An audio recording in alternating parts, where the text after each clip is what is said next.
Buenas tardes, mi nombre es Ernesto Bassi y soy el director del programa de estudios latinoamericanos y del Caribe de Cornell. Good afternoon, I'm Ernesto Bassi, I'm the director of the Latin American and Caribbean Studies program here at Cornell. Es un placer para mí darle la bienvenida a este panel de prestigiosos caricaturistas de América Latina. El panel de hoy tiene como título Humor versus Poder, caricaturas en América Latina y el Caribe, Humor versus Power, Cartooning in Latin America and the Caribbean. Thank you. Adelante. Thank you, Ernesto. All right, so hello and hola to everyone. And welcome to Humor versus Power, Cartooning in Latin America and the Caribbean. My name is Pedro Molina, and my pronouns are he, him. I'll be sharing today's session. Thank you for being with us today. We'll do consecutive interpretation for a moment. Hola, camaradas, y bienvenidos a Humor versus Poder, la caricatura en Latinoamérica. Mi nombre es Pedro Molina y presidiré la sesión de hoy. Gracias a todos por acompañarnos esta tarde. Déjenme presentarles a los distinguidos colegas que nos estarán acompañando el día de hoy para hablar acerca de humor y poder, humor versus poder, la caricatura en Latinoamérica. Desde Ecuador tenemos a Bonil, Javier Bonilla, conocido popularmente como Bonil. Es un caricaturista de prensa ecuatoriano que nació en 1964, estudió sociología antes de dedicarse a la caricatura editorial humorística. Casi 35 años tiene ya de carrera, de 1985. Ha sido caricaturista de numerosos periódicos nacionales dentro del Ecuador. Actualmente publica para el principal diario del Ecuador, El Universo, y otras revistas. Es también miembro de Cartooning for Peace y Cartoon Club México. Fue llevado a los tribunales administrativos en su país por orden del presidente de entonces, Rafael Correa, a causa de sus dibujos. Como resultado de ello, fue multado el periódico donde se publica su trabajo con $95,000. Tiene dentro de sus premios más recientes el Gran Premio Libertad de Expresión de la Asociación Interamericana de Prensa en el 2015, el premio tributo a la carrera o su reconocida trayectoria dedicada al periodismo, la Asociación Interamericana de Prensa 2014, y el primer premio a la caricatura, la Asociación Interamericana de Prensa 2011 y 2014. Nominado al índice de los premios a la libertad de expresión contra la censura en 2015. Digo hola, Bonil. Solo digo hola, que tengo que seguir. Hola. También tenemos a Ángel Bolligan, desde México, pero él es cubano. Nació en 1965 en San Antonio de los Baños, La Habana, Cuba. Reside en México desde 1992, donde labora como caricaturista editorial en el diario El Universal. También colabora con la revista Foreign Affairs Latinoamérica, el diario La Nación de Argentina y diversos medios internacionales. Es fundador de la agencia Cartoon Club, el Club de la Caricatura Latina, y miembro de la Agrupación Internacional de Caricaturistas Cartooning for Peace. Cultiva todas las ramas del humor gráfico, en las cuales ha obtenido en 3 ocasiones, 2009, 2013 y 2019, el Premio Nacional de Periodismo de México. En 2016, el reconocimiento La Catrina, que se otorga en la Feria Internacional del Libro de Guadalajara, y 192 premios y menciones internacionales. Hola, Wally. Okay. También tenemos a Raima Suprani, Raima, caricaturista venezolana. Se graduó en periodismo en la Universidad Central de Venezuela y ha trabajado para varios periódicos radicados en Caracas. De 1995 a 2014 publicó sus caricaturas en uno de los periódicos más importantes de Venezuela, El Universal, de donde fue despedida por el contenido político de una de sus caricaturas. Además, fue amenazada muchas veces por esas caricaturas, por lo que tuvo que irse de Venezuela y vive ahora en Estados Unidos. Sigue creando caricaturas casi a diario, las cuales publica en su sitio web y redes sociales. Es artista y su obra se muestra en variados formatos. Tuvo su primera exposición individual en 2012. Desde entonces ha expuesto en diferentes ciudades como Miami, Houston, Madrid y Barcelona. De hecho, sigue haciendo exposiciones que anuncia en sus redes sociales. Fue galardonada con el premio de prensa de la Sociedad Interamericana de Prensa en el 2005, el premio Pedro León Zapata al mejor caricaturista de Venezuela en el 2000 y 2009, y el premio internacional Baclab Havel de sentimiento creativo en el Foro de la Libertad de Oslo en 2019. Di hola, Raima. Hola, ¿cómo están? Ok, bien, pues ahora estamos todos. Ahora, para que Pedro no tenga que hacer el extremadamente extraño procedimiento de presentarse a sí mismo, procederé yo a presentarlo. Pedro X. Molina es un caricaturista de Nicaragua con más de 25 años de carrera, publicando en medios de su Nicaragua natal, así como en diversos medios en el extranjero. Entre sus premios más recientes se encuentran el Courage in Cartooning Award 2018, premio internacional otorgado por Cartoonists Rights International, el premio a la excelencia en periodismo en la categoría de caricatura en el 2018, otorgado por la Sociedad Interamericana de Prensa, el premio Maria Morse Cabot en el 2019, el segundo lugar en la categoría Gag Cartoon del World Press Cartooning 2020 y recientemente el reconocimiento a la excelencia del premio Gabo 2021 de la Fundación Gabriel García Márquez. Pedro publica regularmente en Confidencial en Nicaragua y en Counterpoint en Estados Unidos. Y durante este año nos está acompañando en Cornell en el programa de estudios latinoamericanos y del Caribe como Visiting Scholar. Muchas gracias, Pedro, por organizar el panel.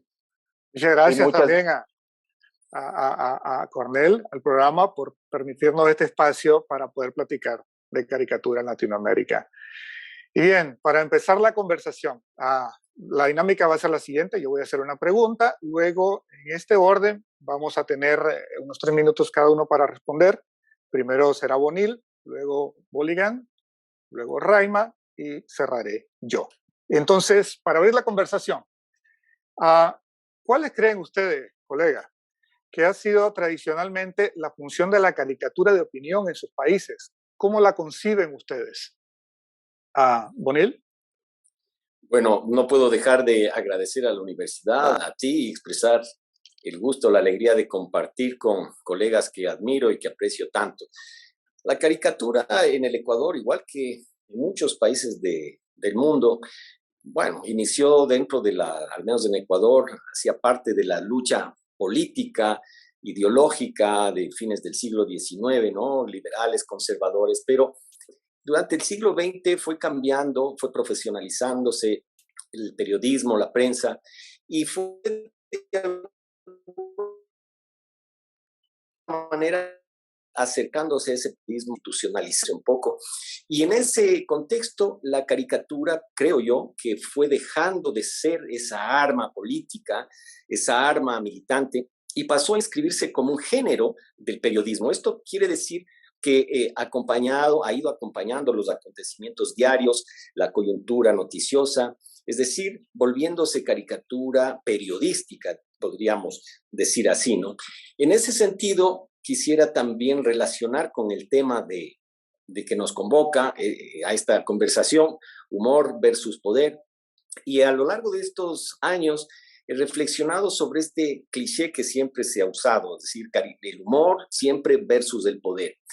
Y a lo largo de estos años de experiencia de caricatura periodística, creo que en mi caso no se trata necesariamente de estar contra el poder, sino yo creo que enfilamos nuestros lápices, nuestras críticas hacia los abusos de poder.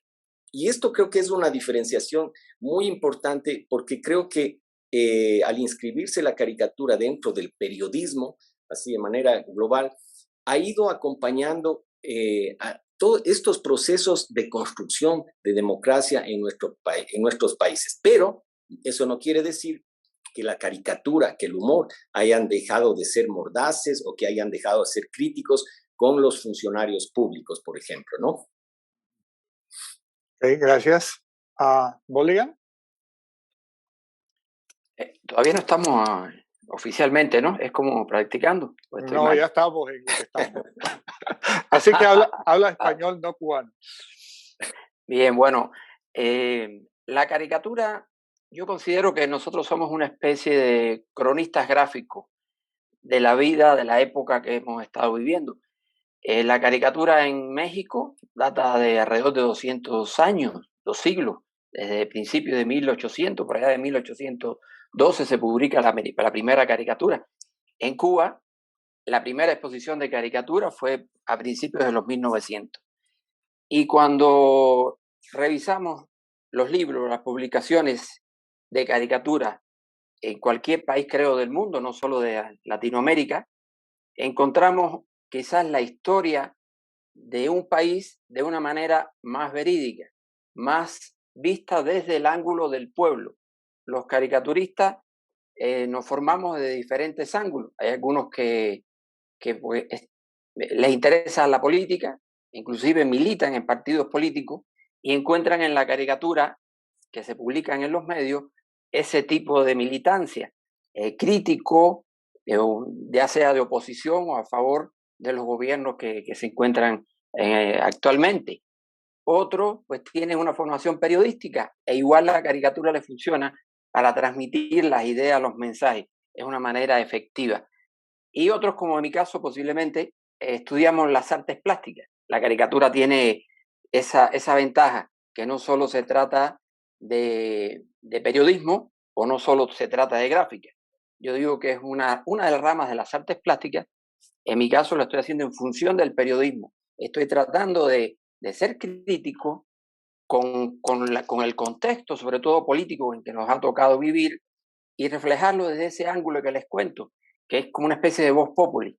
A veces encontramos libros de caricatura de los años, no sé, 30, 40, 50, y nos explican de una manera más realista, a pesar del humor, la historia de un país vista a través de sus dibujantes. A veces pues, revisamos los libros de historia y están hechos a modo del gobierno actual, de los gobiernos que están actualmente. Entonces la caricatura yo la veo como eso, como la crónica gráfica más realista de la historia de un país. Okay, gracias, Boli. Raima. Bueno, yo creo que la caricatura versus el poder, como titula este encuentro, es muy pertinente porque definitivamente la caricatura es lo más antagónico que puede haber frente al poder y definitivamente lo mira y lo observa con mucho detenimiento y quizás esa distancia que tenemos para mirar nos hace ver más cosas. El poder siempre esconde cosas, trata de que la realidad pues le favorezca, que la realidad sea una forma de venderse de una manera amable. Y el caricaturista pues trata de develar todo lo que subyace y todo lo que se esconde por detrás de esto. Para mí la caricatura es una forma de traducir la realidad. La caricatura es el termómetro de la realidad de un país. No por eso cada vez que vamos a un país y queremos quizás saber o conectarnos con lo que acontece, pues definitivamente lo mejor es ver las caricaturas que se publican en los diarios. La caricatura siempre ha estado muy ligada a los periódicos, siempre ha estado muy ligada a la política, al acontecer diario, al día a día. Y ahora hay un tema pues que me parece fantástico, que es todo lo que está ocurriendo en las redes sociales, que ya hablaremos pues de eso más adelante. Ok, gracias, Raima. Bueno, y en mi caso, solo agregar que igual, ¿no? En la caricatura en Nicaragua tiene una larga tradición de acompañamiento de del pueblo en medio de nuestra convulsionada historia como nación, ¿no? Una nación que ha tenido dictaduras de extrema derecha o de extrema izquierda, pero sin embargo ahí ha estado siempre la caricatura criticando al poder, sea quien sea que ejerza en ese momento en el poder, que ejerce ese momento el poder, y acompañando el sufrimiento del pueblo. Ahora me gustaría que platicáramos ya desde el punto de vista de lo que nos toca a nosotros, de nuestra experiencia personal. ¿Han sufrido ustedes limitaciones, retos o consecuencias por su labor como caricaturistas? Y si pudieran darnos algunos ejemplos de ello. Bonil. Bueno, sí, yo, como todos los que empezamos de muchachos aficionados de este maravilloso género, escuchaba o leía historias de censura en la época de las dictaduras de Franco, en las dictaduras en Argentina o en Chile. Y entonces me parecía una realidad tan ajena que sucedía lejos del país donde yo vivía, hasta que me tocó experimentar en carne y en hueso propio, sobre todo, una experiencia similar cuando vivimos un gobierno que bajo la égida del socialismo del siglo XXI instauró una política institucionalizada de control de los medios de comunicación. Y levantaron una legislación incluso para ese propósito, es decir, se crearon instancias, instituciones públicas que cumplían ese propósito. Y bajo esa ley de comunicación, que era muy restrictiva, muy controladora, me sancionaron en una ocasión, ¿no? Bueno, en algunas ocasiones, pero siempre tuve desde el inicio del gobierno de Rafael Correa, un gobierno que duró 10 años, tuve ese constante acoso, igual que muchos periodistas, igual que muchos ciudadanos, políticos, etcétera, esa descalificación que provenía desde el gobierno y que provenía desde el presidente directamente, quien tenía un programa semanal los días sábados que duraba 2, 3 horas, en que se dedicaba a denostar, atacar, como digo, a los ciudadanos y a los periodistas. En una ocasión llegó a mostrar una foto mía en la pantalla gigante y señalándome dijo que a los jóvenes que cuando me vieran en la calle se acercaran para reclamarme por mis dibujos, ¿no? Fui sancionado en otra ocasión, creo que fui el primero, si no el primero, uno de los primeros sancionados con esta ley, por unas viñetas que hice en el que relataba el allanamiento, precisamente relataba el allanamiento de este periodista y asesor parlamentario que había hecho varias denuncias del gobierno. Él ahora es legislador y todas las denuncias que él presentó efectivamente se cumplieron, y una de ellas o varias hicieron posible que el expresidente Correa haya sido sentenciado por corrupción, por la manera como financiaba sus campañas políticas. Entonces, sí tuve en esa época muchos encuentros, muchos insultos, fui convocado a la superintendencia, esa es una de las ocasiones en que tuve que ir. En una ocasión multaron al periódico con $95,000 a causa del dibujo del allanamiento. Entonces, pude vivir, como digo, en carne propia esas historias de censura que había leído que sucedían en otros países. Eso, de conclusión, yo lo que digo es que me curtió, me fortaleció en la convicción de que a través de la caricatura, el humor, mejor dicho, más que un ataque, es una defensa, porque así resultó. Siempre respondí con humor, con el lenguaje simbólico, como vemos ahí en la foto. En otra ocasión llevé 2 lápices gigantes, pero básicamente fue eso, mi apuesta hacia el humor. Y el gobierno, viendo a la distancia, se sintió descolocado en esa respuesta, porque normalmente lo que esperan es que uno sienta miedo, que uno sienta ira y frustración. En cambio, el humor, yo pienso que a mí me permitió surfear, me permitió sobrevivir y sobrellevar esos episodios de censura. Muchas gracias, Bonil. Boligan. Bien, mi caso un poco más light que el de Bonil, que sí está fuerte. Si yo, bueno, yo digo que hasta un privilegio de haber vivido casi mitad y mitad de mi vida en 2 países y en 2 sistemas diferentes. En mi etapa que viví en Cuba hasta los 26 años, yo comencé muy joven en la caricatura. Comencé a los 14 años, quizás a los 16 estaba publicando en prensa. Siempre, por lo general, el humor blanco. No tuve un espacio de opinión política nunca en Cuba. Sin embargo, en los periódicos que publicábamos podíamos hacer caricatura política. Sinceramente, sufrí limitación y no consecuencias, tanto en Cuba como en México. En Cuba, obviamente, un sistema donde todos los medios de comunicación, tanto la radio, la televisión como la prensa, son del Estado, pues es difícil que publiquen una caricatura crítica, no solo al partido, al presidente, sino a cualquier cosa que tenga que ver con el gobierno, inclusive cosas, no sé, que tengan que ver con la economía o turismo, porque todos son instituciones de gobierno.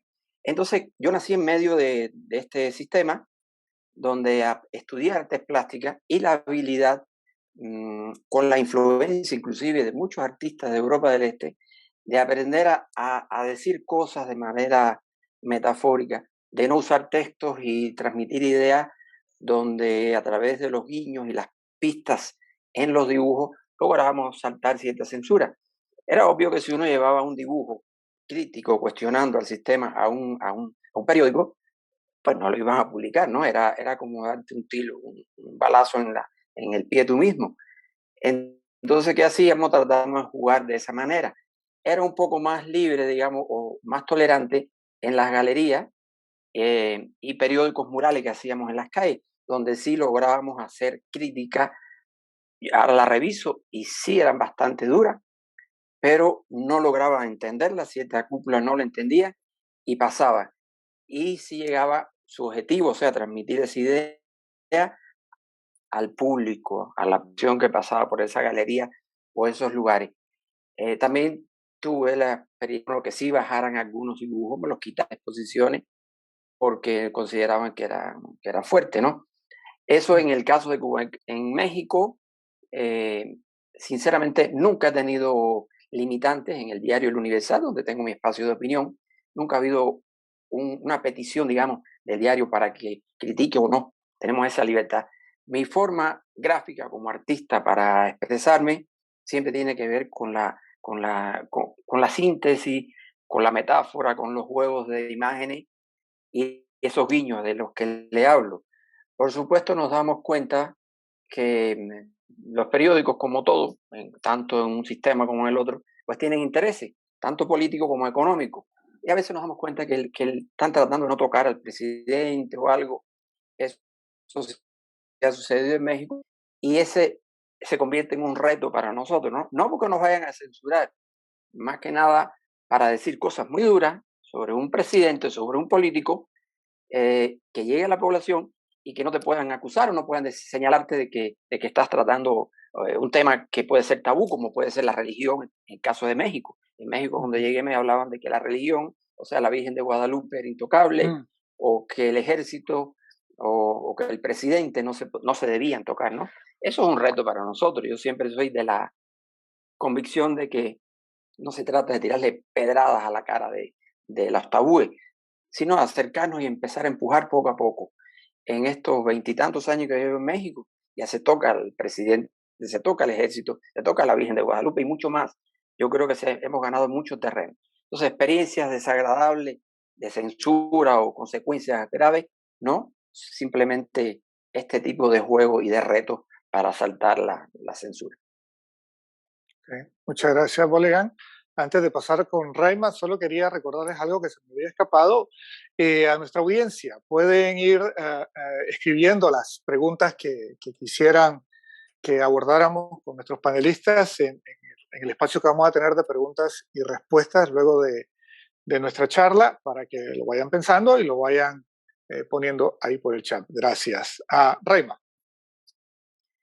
Bueno, es interesante esta pregunta. En realidad, el tema de las limitaciones y los retos, definitivamente los gobiernos cuando se vuelven totalitarios, pues obviamente facilitan las limitaciones para los pensadores libres y para las áreas donde hay más cultura y más, digamos, más retos que cumplir. Eso da, de alguna forma, la capacidad de buscar dentro de la creatividad nuevas formas de reinvención, nuevas formas de plantearnos el trabajo para poder seguir expresando y poder seguir denunciando mientras se pueda, ¿no? Si nos damos cuenta aquí, entre nosotros 4 caricaturistas, pues 3 de nosotros estamos fuera de nuestros países por condiciones quizás políticas en algunos casos, condiciones de persecución en otros, y, y creo que Bonil se salvó porque no ganó Correa de nuevo. Muy claro eso. Y si no, también estaría quizás por aquí, por los Estados Unidos o en Europa o en México. Pero bueno, nos ponen a viajar y nos ponen quizás obligatoriamente a buscar nuevas alternativas. Yo, en mi caso, después de haber sido perseguida y haber estado en Venezuela tan asfixiada en los últimos años de trabajo, pues haberme ido ha sido un proceso bastante doloroso, pero también ha sido un proceso quizás de un aprendizaje enorme para seguir denunciando y seguir diciendo las cosas a distancia, pero sin dejar de poner el ojo crítico donde tiene que ir. La libertad que tengo aquí o en cualquier otro país de factura de libertad, pues no la puedo tener en este momento en Venezuela, y quizás ese compromiso de ser la voz de muchas personas que están allá, venezolanos, que pues resisten al maltrato y todas las condiciones infrahumanas que hay en Venezuela, pues eso le da a uno como un compromiso de seguir diciendo y seguir anunciando las cosas que suceden. Yo creo que el pensamiento libre y la libertad tiene consecuencias absolutas y las estamos viendo a nosotros mismos, pero también tiene muchas satisfacciones, que es encontrar pues diversas formas de seguir haciendo nuestro trabajo, de seguir creciendo en la adversidad, y quizás esa disidencia creativa pueda ser cada día más convincente y podamos seguir hurgando y pensando por medio del dibujo. Sí. Gracias, Raima. De mi parte, yo creo que sí, o sea, son realidades compartidas para todos nosotros, las consecuencias que nos ha tocado por buscar cómo seguir expresándonos en libertad. Bueno, a todos nos tocó a veces salir de nuestros propios países, con excepción de Bonil, ¿verdad? Para buscar esa libertad, para poder expresarnos de la manera que nosotros queríamos. Y poder decir lo que nosotros necesitábamos que tenía que ser dicho. Esta caricatura la dejo acá porque es de Raima, pero es precisamente sobre mi país, ¿no? Donde la situación en general y especialmente para el periodismo independiente es realmente crítica. Yo quisiera ahora llevar la conversación aquí a preguntarle a ustedes, en Latinoamérica, si nosotros miramos cómo están las cosas ahorita, ¿cuáles creen que son los retos que tenemos como región? Y especialmente los que trabajamos dentro del periodismo y en la crítica. ¿Cuáles son los retos que como ciudadanos tenemos en Latinoamérica como región, y cuáles son los retos que nosotros en personal, como gente que trabaja dentro del periodismo, tenemos también ahora? Bonil. Es que en vez de reírme como ahorita, debería llorar, porque uno ve lo que sucede en la región de una gran inestabilidad de las instituciones democráticas. Lo que se ve es una una desazón, una desesperanza, legítima en muchos casos, pero también exacerbada. Y creo que vemos en procesos como en Chile, lo que pasó también en Colombia, que tiene unas ciertas características distintas a las protestas que han sucedido en Venezuela o en Nicaragua. En Ecuador también hubo en fines del 2019 una gran protesta en donde, al igual que la de Chile y al igual que la de Colombia, hubo una expresión impresionante de vandalismo, de destrucción, de violencia, que, repito, no es el caso de Nicaragua o de la protesta ciudadana que había también en Venezuela. Pero de todas formas, en ambas vertientes, lo que vemos es una región totalmente inestable en donde lo que no está funcionando o lo que está en gran peligro es la democracia. Y entonces vemos un auge de los populismos, de los líderes fuertes, mesiánicos, unos ya instalados en el poder y otros tratando de de encaramarse en el poder. Pensemos, por ejemplo, en Bolivia también, ¿no? Que había un líder como Camacho. Pero en cuanto al periodismo, estos líderes, los que ya están afianzados en el poder, ¿qué es lo que han hecho en relación al periodismo? En Ecuador se acuñó el presidente Correa acuñó la frase de prensa corrupta, y creo que en muchos países el periodismo tradicional, el periodismo independiente, los medios privados han sido duramente atacados. ¿Por qué?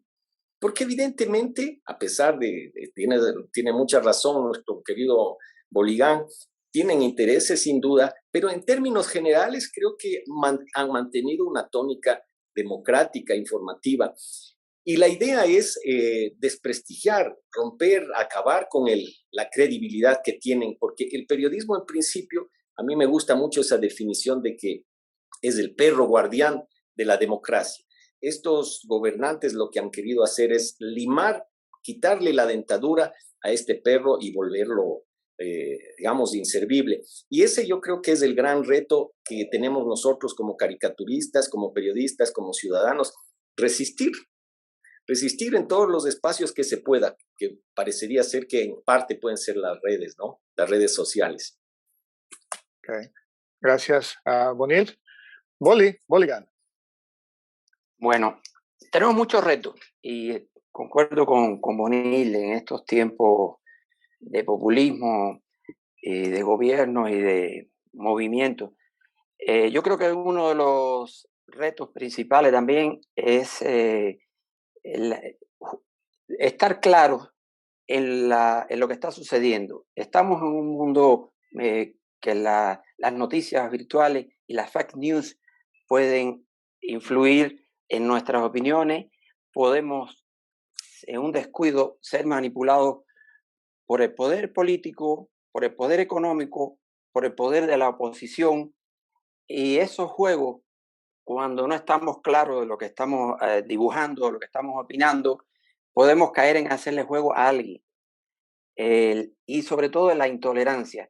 Estamos viendo cómo se ha ido dividiendo, y yo creo que también para mal a través de las redes sociales, a la sociedad, los buenos, los malos, los demócratas, los liberales, como decís en México, ¿no? Los fifí y los chairos. Se empieza a dividir la sociedad y se cae en una especie de intolerancia hacia los periodistas, los caricaturistas que son señalados por uno o por otro grupo.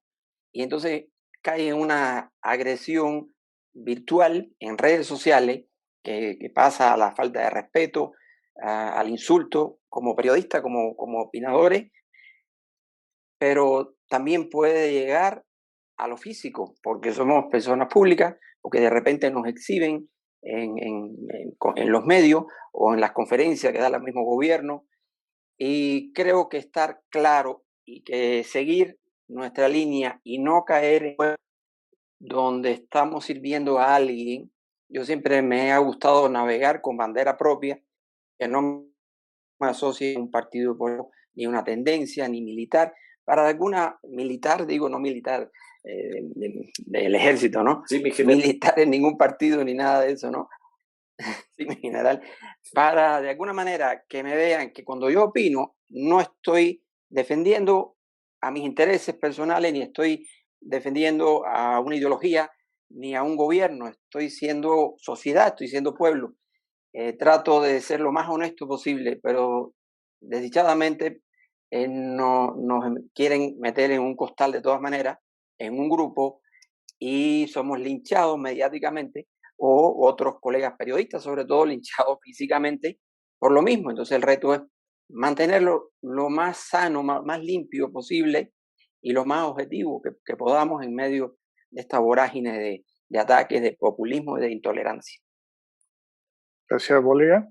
Raima. Sí, bueno, definitivamente el panorama no es nada alentador. Tenemos bastante trabajo por hacer, y definitivamente a nivel geográfico, porque cuando vemos todo, como decía Boni, lo que ocurre en América Latina, es, es un deterioro constante de populismo, de corrupción, de narcotráfico. O sea, pareciera que los malos se unen y van ganando, ¿no? Y también, bueno, si miramos más allá y podemos ver lo que acontece pues en el Medio Oriente, en África, todo lo que ha ocurrido, por ejemplo, con esta retirada de los Estados Unidos en Afganistán y con las mujeres, porque es un tema que me roza de cerca y es algo trágico saber pues que el talibán pueda haber ganado una batalla en este siglo y además esté avanzando, eh, amenazando la civilización y la cultura. Eso me parece que debería preocuparnos a todos. Em, Creo que hay muchas cosas por hacer. Además, tenemos un mundo virtual, como dice Boli, em, que no es nada democrático, pues la red se ha vuelto cada vez más totalitaria. El anonimato y los linchamientos virtuales, parece que hay que tener estómago para publicar a veces sobre ciertos temas porque te persiguen y te insultan y a veces son en cascada, a pesar de que uno se da cuenta que son robots y que son movimientos pagados y que hay todo ya un mercado digamos, de intereses, ¿no? Dentro de ese mundo virtual, pero que también existe y que no podemos negar. Entonces nosotros como caricaturistas, pues nos toca eh, defender el pensamiento libre, tratar de despojarnos quizá lo más que podamos de intereses que no son propios, intereses no, que van en contra de la libertad, intereses que digamos que vengan del poder, de la iglesia, de los mismos estados y países donde estamos, porque si hay algo que en definitiva, o alguien que en definitiva trata de mantener un trabajo libre, o por lo menos eso es lo que hacemos en el día a día, pues creo que somos nosotros como, como sindicatos. Creo que es una elección, creo que es eh, bueno, una tarea que la hemos decidido porque queremos y porque queremos estar en esa comodidad de estar en un pensamiento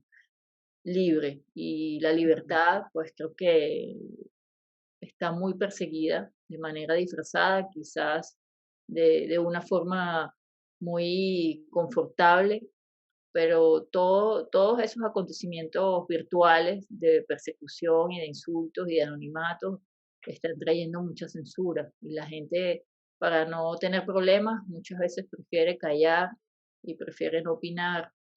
Entonces, creo que la libertad se está mermando y eso es gravísimo. Gracias, Raima. Yo quisiera cerrar para añadir a esta misma conversación sobre esta pregunta. Bueno, ya todo lo han dicho ustedes, ¿verdad? Yo lo resumo así, desde mi experiencia personal, una vez más, como alguien que viene de un país que ha tenido dictaduras de extrema derecha y de extrema izquierda.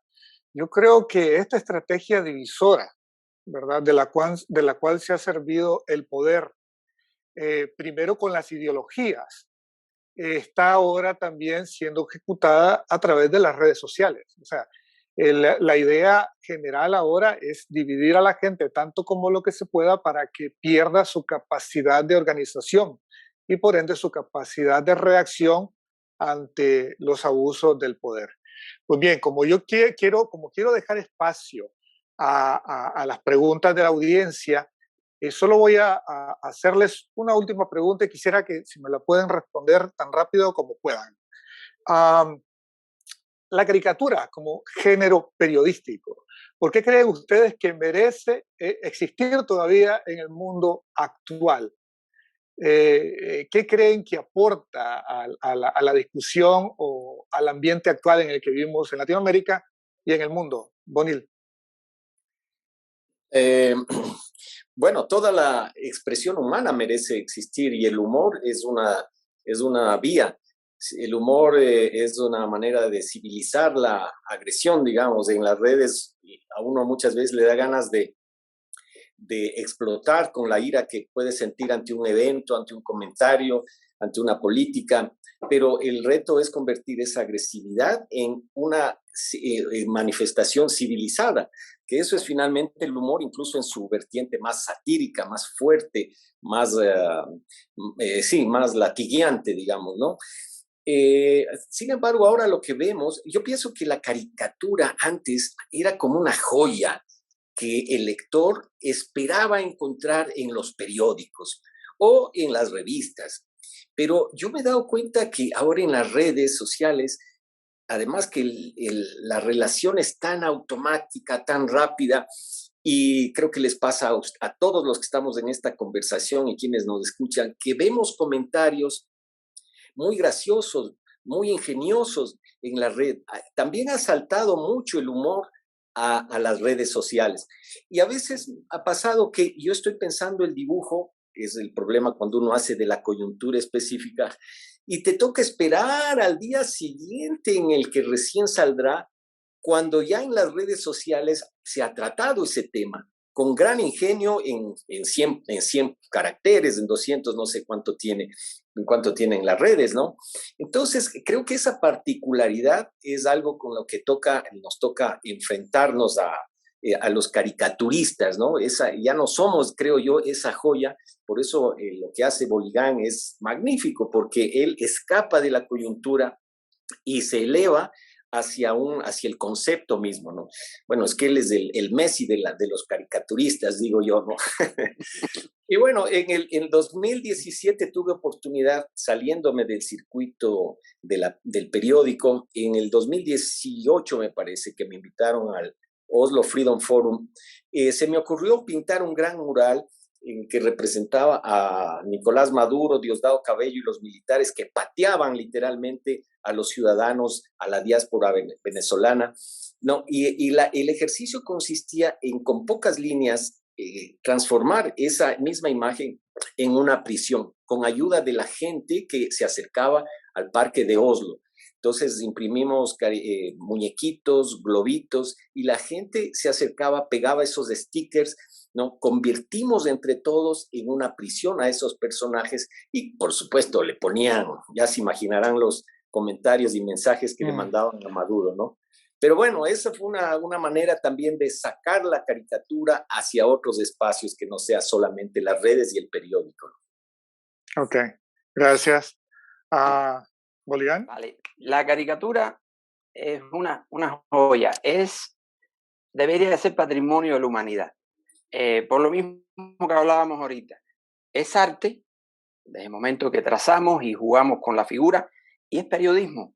Y además tenemos como bala de nuestra arma, porque es un arma muy, muy poderosa que trabaja por lo general dentro del cuarto poder, en la prensa, en los medios de comunicación, pero por sí sola somos un arma artística, periodística, que como bala utiliza el humor. Una bala que suena, que asusta, pero una bala de salva, que no mata a nadie, pero sí asusta y nos tiene mucho temor. creo que el humor nos salva, tenemos una licencia para contar y ver el mundo desde un punto de vista amable, pero crudo, a transmitir con nuestra habilidad gráfica y con nuestro conocimiento periodístico o de la visión de la realidad, nuestro mundo. Creo que al final, como decíamos hace un rato, se va a contar la historia de la humanidad de una manera más verídica a través de nuestros dibujos que de los libros de historias manipulados por los gobiernos del momento. Gracias. Raima. Sí, bueno, en este caso hay una frase que me gusta mucho de Freud que dice que no importa el chiste, sino su relación con el inconsciente.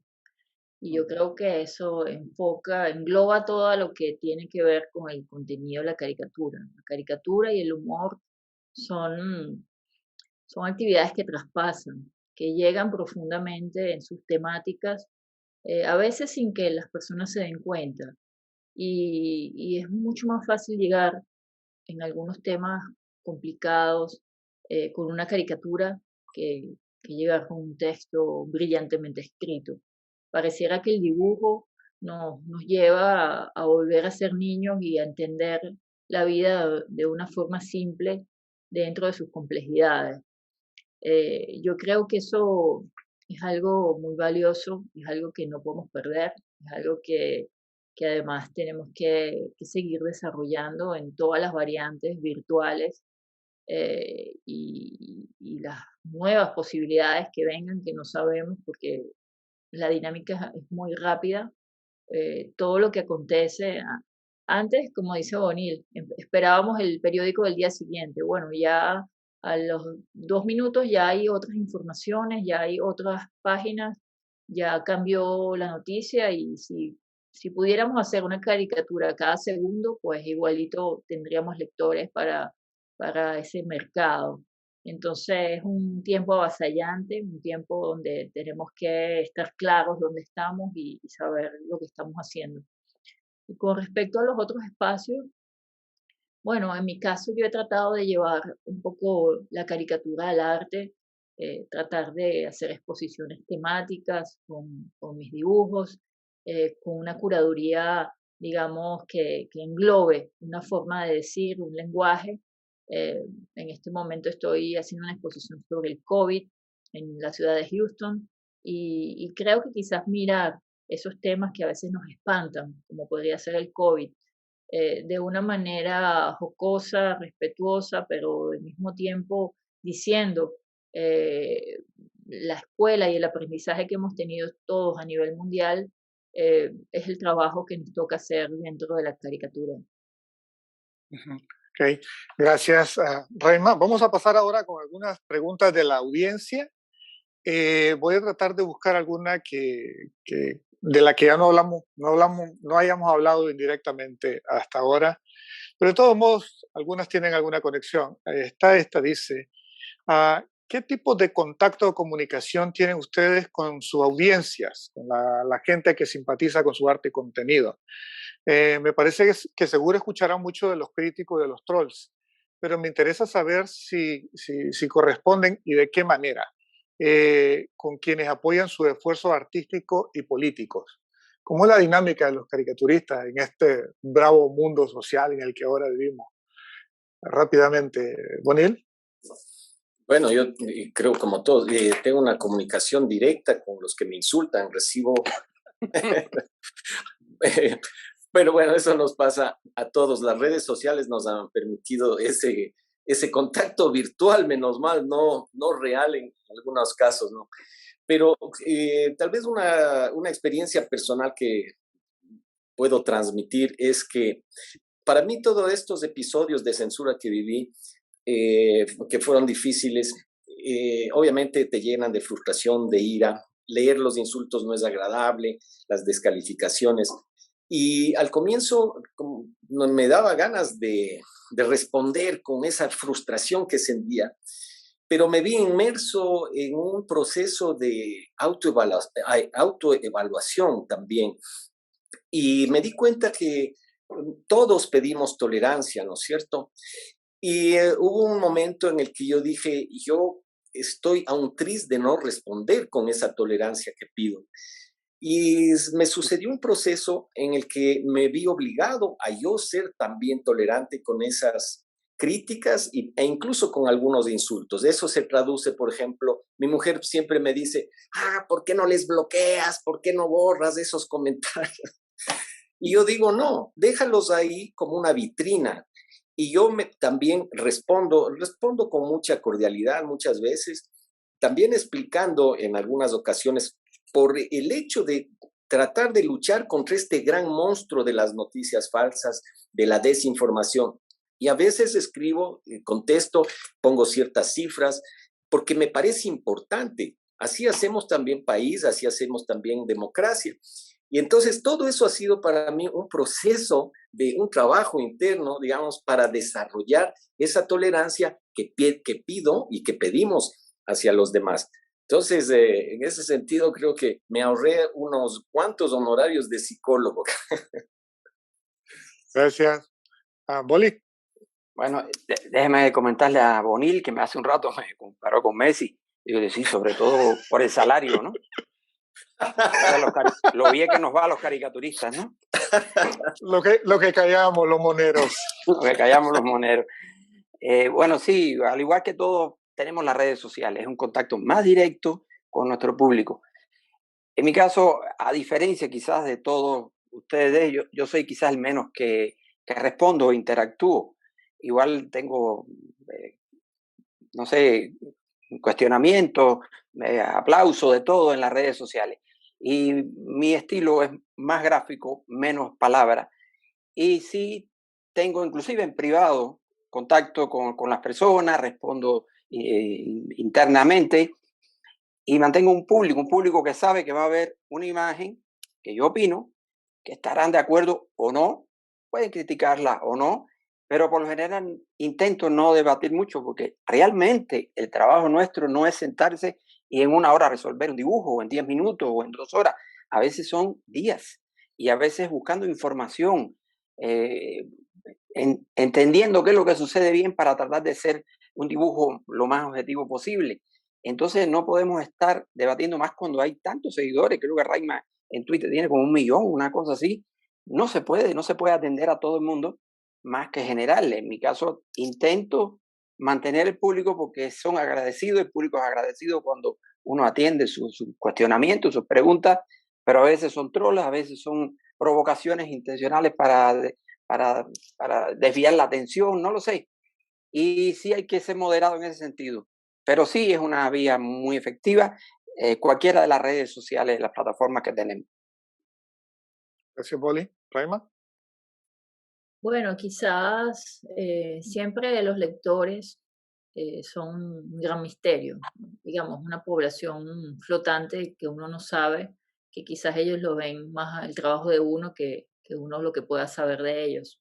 Sobre todo con la experiencia de haber trabajado en un diario durante mm, casi 20 años con una caricatura diaria, uno empieza a tener una cierta relación con la gente que te escribe constantemente. Anteriormente eran en los correos. Ahora, pues por medio de las redes sociales, hay de todo, como dice Boli. Tenemos, bueno, nuestra sección de insultos de todos los colores, que por supuesto nunca puede faltar en este tiempo de tanto extremo. Pero he tenido una experiencia interesante que ha sido quizás con este tema del COVID, que lo he venido trabajando durante estos últimos meses y he estado publicando algunas caricaturas en Instagram y en algunas redes sociales sobre digamos, la experiencia vivida. Y hoy precisamente publiqué una que tiene que ver con las personas que se fueron, que murieron de COVID y de cómo deberíamos todos asumir, digamos, honrarlos de una forma viviendo más intensamente. Y bueno, hubo una cantidad de mensajes de personas contando su historia y quizás compartiendo personas que han muerto de sus familias, en algunos casos familias completas que murieron de COVID, porque esto ha sido una cosa muy terrible, muy grande, y sobre todo una responsabilidad enorme de los gobiernos en cuanto a proteger la salud de los ciudadanos, porque la salud no es un tema político, la salud debería ser un tema primordial en la vida de todo gobierno. Pero bueno, hemos visto muchas cosas y me parece que eso es un feedback válido, quizás una especie de terapia colectiva de sentirnos acompañados y, ¿por qué no? Si el dibujo puede ayudar a, a que todos nos podamos juntar o un grupo nos podamos juntar a hablar sobre un tema, yo creo que la caricatura hace su efecto. Ok, gracias. Me dicen que tenemos una pregunta desde el salón. Bill, adelante. Hola, Pedro, saludos desde el salón. Soy estudiante acá en Cornell de Historia del Arte, costarricense. He aprendido mucho con este panel. Me parece maravilloso toda la información que nos ha mostrado. Y la pregunta va dirigida a todos, pero particularmente a usted, Pedro, pensando en la caricatura actualmente en Centroamérica. Pienso en situaciones como en El Salvador con Nayib Bukele o en Honduras con Juan Orlando Hernández y por supuesto Nicaragua con Daniel Ortega. ¿Hay contactos entre los caricaturistas en este momento y las caricaturistas de Centroamérica? ¿Cómo ha sido la represión en estos otros países donde creo que las condiciones son más adversas en cuanto a libertad de expresión en tiempos recientes y autoritarismo desde el Estado? ¿Hay algún tipo de interconexión de los caricaturistas de la región? Y pues, ¿cuál es su perspectiva desde una perspectiva centroamericana respecto a la caricatura política en este momento? Y muchas gracias a usted y a los demás también, pues, si tienen algo que agregar en este respecto. Gracias. Muchas gracias. Gracias por tu pregunta. Bueno, le entro yo y si cualquiera quiere agregar algo, pues vamos ahí. Bueno, pues a nivel personal sí tenemos contacto entre los caricaturistas en Centroamérica. De hecho, el año pasado creo que ya fue, yo hice un panel para hablar sobre la pandemia con colegas de Centroamérica. Estaba Hilde de Panamá, que creo que por acá anda también. Estaba Alan McDonald de Honduras, estaba Alecus de El Salvador, y también tuvimos caricaturas de Fo de Guatemala. Y estaba de Costa Rica, por supuesto, Mecho. Entonces, sí mantenemos esos vasos comunicantes entre nosotros, también en las redes sociales, y estamos conscientes que, con excepción de Costa Rica, de tu patria, está muy bien, y que, por cierto, como nicaragüense, también agradezco todas las muestras de solidaridad y de valentía que han tenido de cara a la situación que vivimos en Nicaragua. El resto de la región está en muy, muy, muy mala forma. El Salvador, con todas las, digamos, las demostraciones que ha dado Bukele de un autoritarismo también en ciernes, que podría ser peligroso para esa nación, ya ni siquiera hablemos de cómo está la situación en Honduras y en Guatemala también. Entonces, sí que me preocupa como alguien de la región, como alguien que conoce estos países, que ha vivido también en países de la región, y que lo que ve es una tendencia a que la impunidad de la que ha gozado Ortega en Nicaragua está inspirando a mucho autoritarismo en la región a comportarse de la misma manera, porque miran que no hay en realidad consecuencias serias a ese actuar, y eso es grave. Y esa es una crisis que no se va a quedar en la región. Esa crisis va a salir en forma de migrantes a otros países, en el caso mismo de Costa Rica, o el caso de México, el caso de Estados Unidos o de España. Por lo tanto, el mundo debería estar poniendo más atención a lo que está pasando en la región, y en especial en Nicaragua. ¿Alguno de los colegas quisiera agregar algo? No, respecto a este tema, no, pero si es que ya estamos cerca al final, me gustaría todo este panorama tan duro que hemos pintado, pero ahora caigo en cuenta que todo, bueno, al menos yo envidio cómo está Raima ahí en la playa, ahí con las palmeras, ¿no? Un ambiente maravilloso para dibujar. Pero bueno, así tiene que ser la vida, con alegría, ¿no? Sí, bueno, no sé si tenemos alguna pregunta del salón.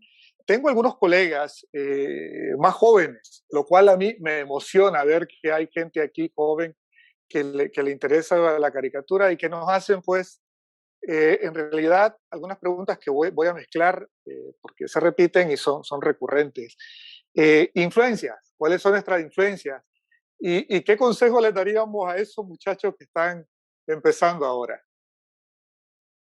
Bueno, Rapidito, tenemos pocos minutos.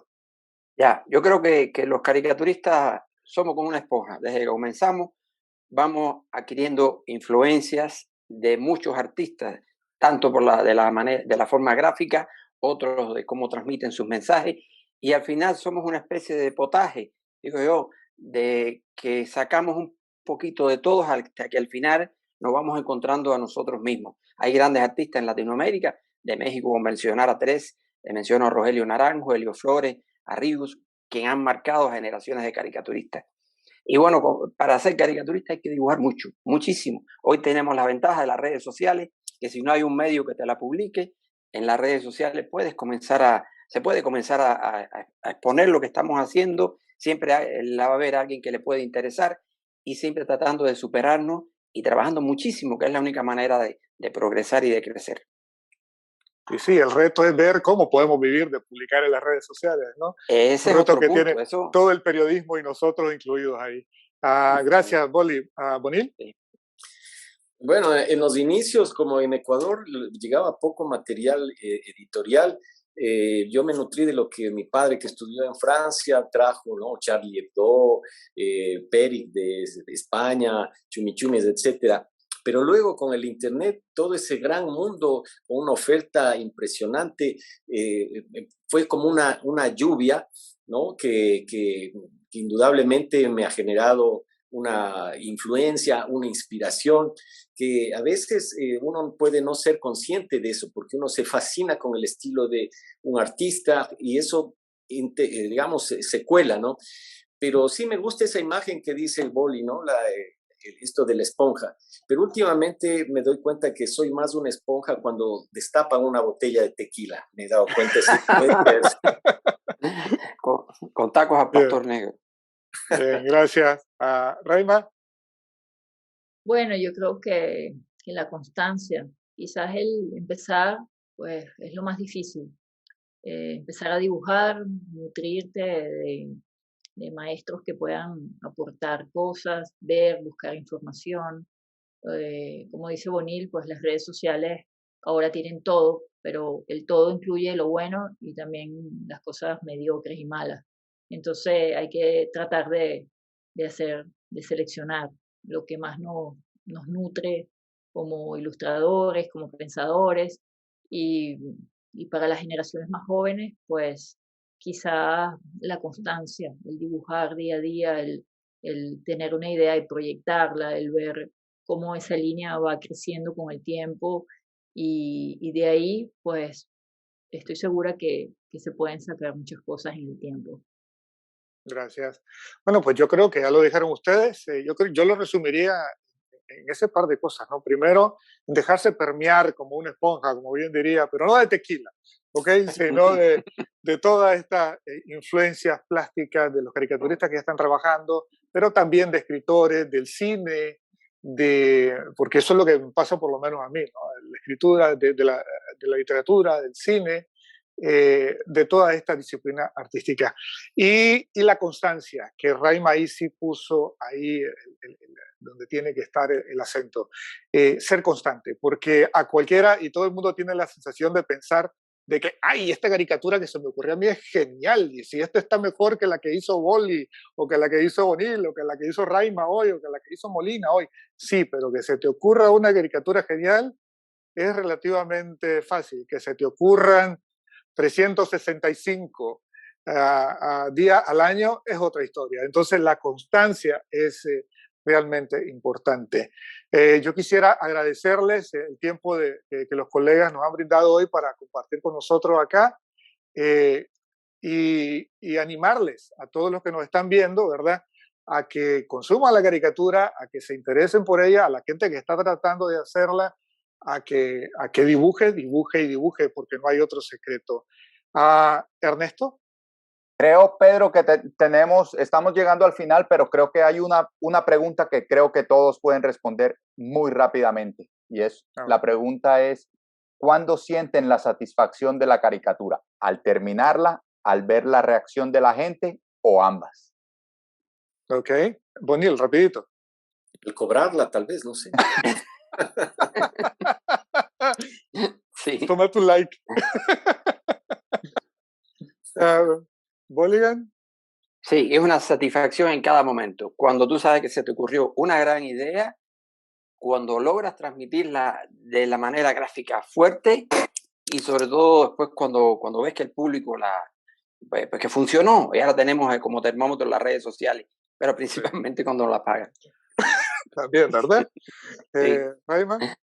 Sí, estoy de acuerdo con Bolly. Definitivamente es un proceso de varias etapas y es una cosa quizás que empieza inicialmente y termina con la publicación y es una alegría enorme. Sí. A mí igual, yo creo que cuando la audiencia las hace suyas, cuando miras que las comienzan a compartir, que las ponen en su avatar, que la usan para hacer las denuncias que ellos quisieran hacer, ahí es donde yo me siento satisfecho. Pero miren, que eso de que podamos vivir de esto, o sea, es cosa seria también, ¿eh? Sí. Por eso yo también invito a la gente a que apoye los espacios periodísticos que nos permiten a nosotros, ¿verdad?, poder hacer este trabajo. Ernesto. Bueno, no, simplemente ahora agradecerles a todos. Muchísimas gracias, Bolligan, Bonil, Raima, Pedro, por las caricaturas que nos mostraron, por compartirlas con nosotros, por todas estas respuestas y comentarios muy acertados en lo político, en lo humorístico. Fue un placer hablar con todos ustedes.